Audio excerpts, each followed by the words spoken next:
कुरान का हमने कैसा तमाशा किया, आज जिल्लत की पस्ती में अल्लाह ने डाल दिया, अपने अमाल का नतीजा है। तीसरा नमूना दिखाने के लिए जा रहा हूँ। ये जो मस्जिद है इसमें आप देखेंगे मेंबर बना हुआ रहता है।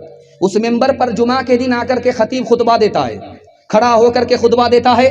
आप जानते मुल्क है उसका नाम है तुर्की।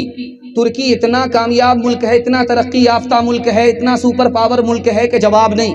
लेकिन वहाँ की कारगुजारी दिखाने के लिए जा रहा हूँ। मुसलमान दुनिया में पीछे है, दुनिया में तो आगे है, दीन में पीछे है। कितना पीछे है? जब तक दीन में आगे नहीं होगा दुनिया उसको पीछे ही रखेगी, दुनिया उसको आगे नहीं कर सकती।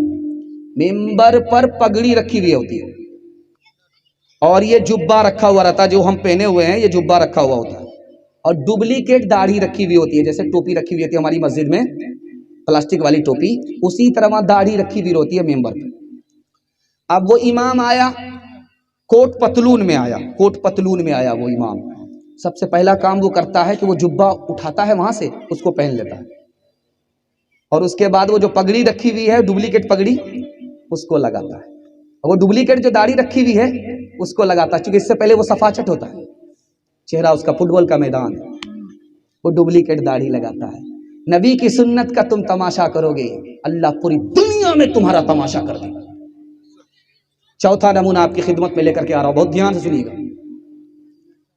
मदरसा में आलिम अगर पढ़ाए तो क्या कहते हैं? तो तनख्वाह लेते हैं। कौन सी खिदमत है भाई? मदरसा में आलिम है, तनख्वाह पर पढ़ा रहा है, तो कौन सी खिदमत है भाई? ये तो तनख्वाह लेता है। खानकाह में अगर आलिम है तो कहते हैं कि ये तो दुनिया से बेखबर है, इसको तो दुनिया से कोई मतलब ही नहीं। अगर आलिम सियासत में आया तो आलिम को सियासत से क्या लेना है? आलिम अगर रातों रात अमीर हो गया, जरूर घोटाला किया होगा, रातों रात कैसे अमीर हो गया? सब लोग आलिम के पीछे पड़े हुए। मदरसे की हालत दिखाने के लिए जा रहा हूं, ध्यान से सुनिएगा। मदरसे में पढ़ करके क्या होगा? बच्चा आ रहा है मदरसा में पढ़ने के लिए, 15 पारे हुए, 15 पारे बाकी, स्कूल में नहीं आ रहा। तो मास्टर साहब ने पूछा, मुसलमान मास्टर पूछ रहा है बच्चे के बाप से, तुम्हारा बच्चा 2 साल से नहीं आ रहा। तो बाप ने कहा कि ऐसा है कि वो 2 साल से 15 पारे कुरान पढ़ा है, 2 साल और पढ़ेगा, उसके बाद स्कूल आएगा। तो मुसलमान होकर के मास्टर क्या कहता है कि कुरान के चक्कर में तुम्हारे बच्चे के 2 साल बर्बाद हुए, और 15 पारे के चक्कर में रहोगे तुम्हारे 4 साल बर्बाद हो जाएंगे। मदरसे का 4 एहसान हमारे ऊपर, याद रखिएगा। अगर ये मदरसा नहीं होता तो इस्लाम बाकी नहीं रहता, खत्म हो जाता। अगर ये मदरसा नहीं होता, दूसरा एहसान, तो हमारे सर पर टोपी नहीं होती, हम इंसान क्या, इंसान से बदतर शैतान और हैवान होते। अगर ये मदरसा नहीं होता तो बच्चे को माँ मिलती, बाप नहीं मिलता, निकाह कौन पढ़ाता? अगर ये मदरसा नहीं होता तो हमारे बच्चे को फ्री में तालीम नहीं मिलती। मैं जो आपके पास बैठा हूँ, तकरीर कर रहा हूँ, ये कौम का पैसा है, मदरसे का एहसान है, मेरे बाप का कोई पैसा खर्च नहीं हुआ। फ्री में तालीम अगर दुनिया में कोई अदारा देता है तो मदरसा है। अगर ये मदरसा नहीं होता तो हमारे बच्चे को फ्री में तालीम नहीं मिलती। इंशाअल्लाह मदरसे को हर एतबार से आबाद करेंगे। उठा तो था वला ये दिल में के सिर्फ यादे खुदा करेंगे। उठा तो था वला ये दिल में के सिर्फ यादे खुदा करेंगे। मान मगर ये ख्याल आया मिली न रोटी तो क्या करेंगे। कहाँ के क़िबला कहाँ के क़िबली जुनैद कैसे कहाँ के शिबली एवज़ तसव्वुफ़ के हमने तिबली बनेंगे सरजम मज़ा करेंगे।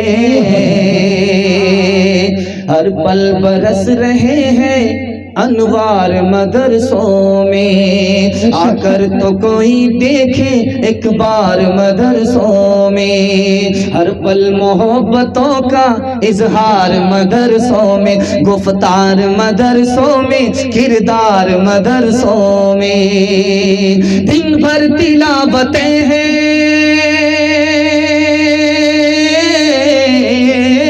दिन भर तिलावतें हैं, शब भर इबादतें हैं। होता नहीं कोई दिन इतवार मदरसों में, होता नहीं कोई दिन इतवार मदरसों में, होता नहीं कोई दिन इतवार मदरसों में। औरतों के हवाले से सुना रहा हूँ, सुनने के लिए आप लोग तैयार हैं? दोनों हाथ उठाइए इंशाअल्लाह। दीदी से पूछ करके माँ बाप को खर्चा देंगे, हाथ उठाइए इंशाअल्लाह। अच्छा उठाने दीजिए, 7 खून माफ है। ध्यान रखिएगा, अचानक में आपसे पूछा जाता है, अचानक में आप लोग बोल देते, इसलिए गलती करते हैं। इसलिए हजरत कह रहे हैं कि जरा सुना करो, सुनने में आएगा तो समझा जाएगा कि क्या कहा जा रहा है। ध्यान से रखिएगा, औरतों के हवाले से सुना रहा हूं, बहुत ध्यान सुनिएगा। मास्टर साहब आए स्कूल में, पेंसिल लेकर के खड़े हो गए, बच्चों से कहा देखो बच्चे आज मैं एक सबक देना चाहता हूं तुमको। बच्चों के कान खड़े हुए कि मास्टर साहब आज क्या सबक देंगे? अब बेटे मैं माँ के बारे में सबक देना चाह रहा हूँ, माँ कौन सी जात है, उससे कैसा रिश्ता होता है। हर बच्चे के कान खड़े हो गए। एक बच्चा पीछे पेपर पढ़ रहा है, उस्ताद ने डंडा लिया, लगाया 2-4 डंडा, कमीना कहीं का, माँ के बारे में मैं बताने के लिए जा रहा हूँ। सब कान खोल करके सुन रहे हैं, तू पेपर पढ़ा का? हुजूर मैं आपके डंडे का बुरा नहीं मानूंगा, आज ही का पेपर है, ताज़ा खबर है कि एक माँ 4 बच्चे को सोता हुआ छोड़कर अपने यार के साथ फिरार हो गई। दूसरा नमूना आपकी खिदमत पे लेकर के आ रहा हूं, बहुत ध्यान से इसको सुनिए। माँ बेटे को गाली दे रही है, बेटा माँ को गाली दे रहा, कोई चुप होने के लिए तैयार नहीं। माँ सोच रही मैं खामोश रहूंगी हार जाऊंगी, बेटा समझ रहा मैं खामोश रहूंगा हार जाऊंगा। माँ ने खिसिया करके कहा बेटा मैंने तुम्हें बचपन में 32 धारे दूध पिलाया है, माफ नहीं करूंगी। तो बेटा कहता क्या फर्क पड़ता है, तूने मुझे डब्बे का दूध पिलाया, अपना दूध नहीं पिलाया।